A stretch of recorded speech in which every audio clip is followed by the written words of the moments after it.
Hello students, आज के video में मैं आपको एक्सप्लेन करूंगा that is miscellaneous exercise of chapter 3। हम लोग क्लास 11 मैथ्स का चैप्टर 3 कर रहे थे दैट इज ट्रिग्नोमेट्रिक फंक्शन। इसके पिछले वीडियो में मैंने आप लोगों को दैट इज चैप्टर 3 का example question that is example 1 से लेके एग्जांपल 21 तक, और इसी के साथ साथ मैंने आप लोगों को चैप्टर 3 का एक्सरसाइज 3.1 और 3.2 और 3.3 का जितना भी क्वेश्चन था वो सारा क्वेश्चन मैंने आप लोगों को एक्सप्लेन कर दिया है। ठीक है, तो अगर आपको चैप्टर 3 से रिलेटेड एग्जांपल क्वेश्चन 1 से लेके 21 तक और एक्सरसाइज क्वेश्चन अगर आपको अच्छे से सीखना है तो आप लोग उसको मेरे YouTube चैनल में जाके उसको देख सकते हो। ठीक है, मैंने चैप्टर 3 का प्लेलिस्ट बना के उसको अपलोड कर दिया है। ठीक है, तो स्टार्ट करता है क्लास। यहाँ पे हम लोग को क्वेश्चन नंबर 1 में दिया गया है prove that 2 cos pi by 13 into cos 9 pi by 13 plus cos 3 pi by 13 plus cos 5 pi by 13 equal to 0। तो हम लोग को लेफ्ट हैंड साइड को सिंप्लीफाई करके राइट हैंड साइड 0 लेके आना है। ठीक है, तो इसको कैसे करेंगे ध्यान से देखिए। सबसे पहले यहाँ पे LHS क्या दिया हम लोग को, तो LHS दिया हम लोग को that is 2 cos pi by 13, फिर cos 9 pi by 13, फिर plus cos 3 pi by 13 plus फिर क्या दिया है cos 5 pi by 13। ठीक है, तो अब यहाँ पे हम लोग सबसे पहले क्या करेंगे, यहाँ पे फॉर्मूला अप्लाई करेंगे that is 2 cos A cos B का। ठीक है, बिकॉज ये जो है इतना पार्ट जो है ये आपका 2 cos A cos B का फॉर्मूला, इसको यूज करके हम लोग इसको ब्रेक कर सकते हैं। ठीक है, तो मैंने आप लोगों को इंट्रोडक्शन पार्ट में समझाया था 2 cos A cos B equal to क्या होता है that is cos A plus B फिर cos A माइनस B, ये फॉर्मूला होता है। ठीक है ना, यहाँ पे प्लस होता है। ठीक है, तो 2 cos A cos B equal to क्या होता है cos A प्लस B फिर plus cos A minus B। ठीक है, तो ये फॉर्मूला को यूज करके हम लोग क्या करेंगे, इसको ब्रेक करेंगे। ठीक है, तो स्टार्ट करते हैं। सबसे पहले हम लोग क्या करेंगे, यहाँ पे फॉर्मूले के अकॉर्डिंग क्या है, पहले cos है तो cos लिखेंगे, फिर क्या बोला ब्रेकेट A प्लस B, तो A हम लोग पाई बाय 13 को कंसिडर कर रहा हूं और B that is 9 pi by 13 को मैं कंसिडर करता हूं। ठीक है, तो A क्या है हमारा पाई बाय 13, ठीक है, प्लस B क्या है दैट इज 9 पाई बाय 13 है। ठीक है, फिर क्या दिया है यहाँ पे प्लस के प्लस फॉर्मूले के अकॉर्डिंग, फिर क्या दिया है cos A माइनस B, तो यहाँ पे क्या होगा cos A का वैल्यू कितना है देखिए ध्यान से, तो A का वैल्यू पाई बाय 13, तो पाई बाय 13। ठीक है, इसके बाद फिर क्या है हम लोग का दैट इज माइनस, यहाँ पे माइनस है तो माइनस देंगे। अब इसके बाद फिर क्या है दैट इज 9 पाई बाय 13। ठीक है, इतना करने के बाद इसको हम लोग क्या करेंगे, सेम लिखेंगे that is plus cos 3 pi by 13 फिर प्लस cos 5 पाई बाय 13। ठीक है, अब इतना करने के बाद अब मैं क्या करूंगा, यहाँ पे अगर आप लोग ध्यान से देखो तो यहाँ पे दैट इज cos का cos में सेम लिखूंगा। अब यहाँ पे इन दोनों का एलसीएम करूंगा तो कितना आएगा दैट इज 13। ठीक है, अब सिंस डिनोमिनेटर सेम है तो ऊपर वाला डायरेक्ट आ जाएगा पाई प्लस 9 पाई। ठीक है, फिर प्लस का प्लस cos का cos, अब इन दोनों का एलसीएम क्या होगा दैट इज 13 और डिनोमिनेटर सेम है तो ऊपर वाला डायरेक्ट आ जाएगा दैट इज पाई माइनस 9 पाई।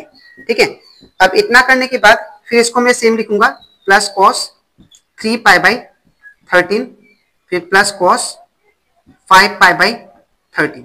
ठीक है, अब इतना करने के बाद अब मैं क्या करूंगा, यहाँ पे cos का cos सेम लिखूंगा और यहाँ पे पाई प्लस 9 पाई कितना होगा 10 पाई बाय 13।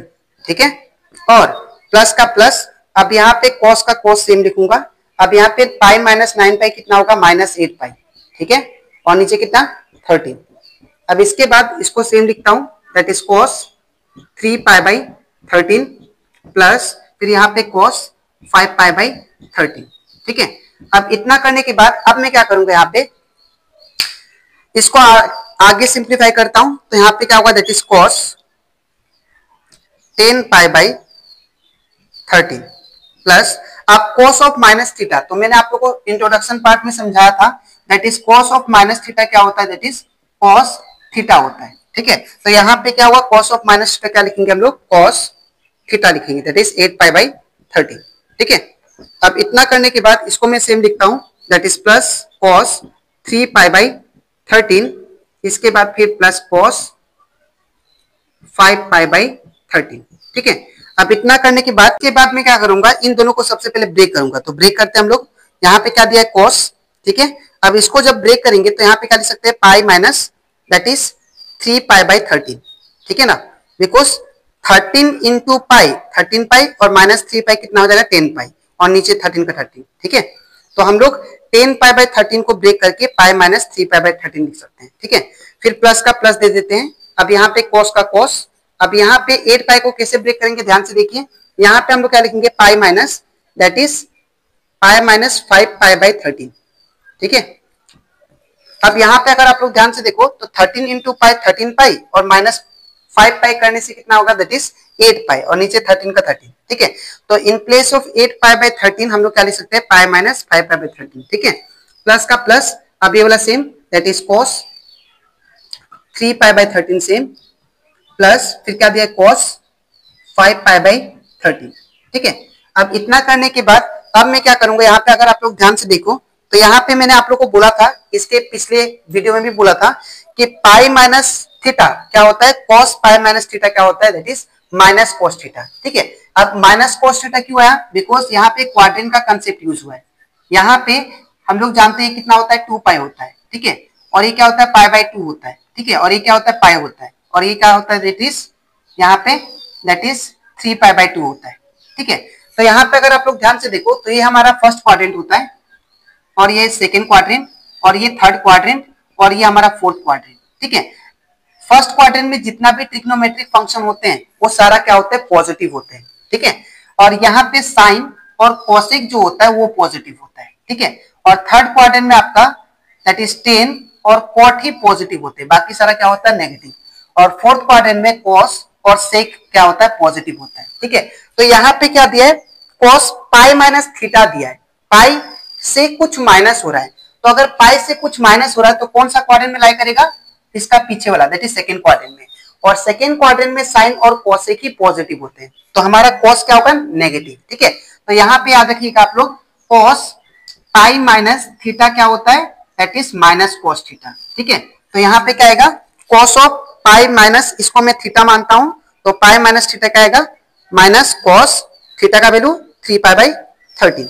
ठीक है, प्लस का plus, in the same way इसका भी same, cos pi minus theta क्या होगा, दैट इज ब्रैकेट में माइनस कॉस थीटा। ठीक है, अब इसके बाद प्लस का प्लस सेम, इसको सेम लिख लेते हैं, कॉस 3 पाई बाई 13, फिर प्लस कॉस 5 पाई बाई 13। ठीक है, अब इतना करने के बाद मैं यहाँ पे करता हूं।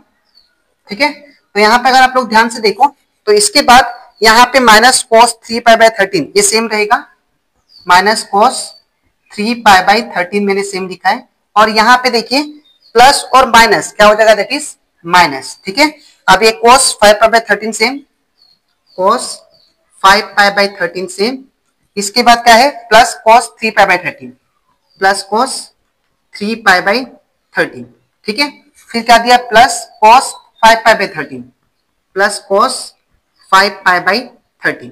ठीक है, अब इतना करने के बाद अगर आप लोग ध्यान से देखो तो यहाँ पे ये वाला टर्म और ये वाला टर्म सेम है, और इसमें प्लस है और इसमें माइनस है, तो दोनों क्या हो जाएगा, कैंसिल। ठीक है, इन द सेम वे ये देखिए और ये देखिए, दोनों टर्म क्या है, सेम है, तो इसमें माइनस है इसमें प्लस है, तो क्या हो जाएगा, ये कैंसिल। तो यहाँ पे कितना गया, दैट इज 0, जो कि हमारा राइट हैंड साइड है। ठीक है, तो इक्वल टू क्या लिख सकते हैं हम लोग, RHS। ठीक है, तो therefore we can say LHS किसके बराबर हो गया, RHS का, हेंस प्रूव्ड। ठीक है, तो आई होप आपको that is question number 1 miscellaneous exercise का दैट इज आपको अच्छे से क्लियर हो गया होगा। ठीक है, तो आपको लिखना कैसे मैं बता देता हूं। ठीक है, सबसे पहले ये पार्ट और इसके नीचे आपको ये लिखना है। ठीक है, और ये आपका फॉर्मूला है। ठीक है, तो अब इसके नेक्स्ट वीडियो में मैं आप लोगों को एक्सप्लेन करूंगा दैट इज मिसलेनियस एक्सरसाइज का क्वेश्चन नंबर 2। ठीक है, तो आज के लिए इतना ही, मिलते हैं नेक्स्ट वीडियो में। Thank you.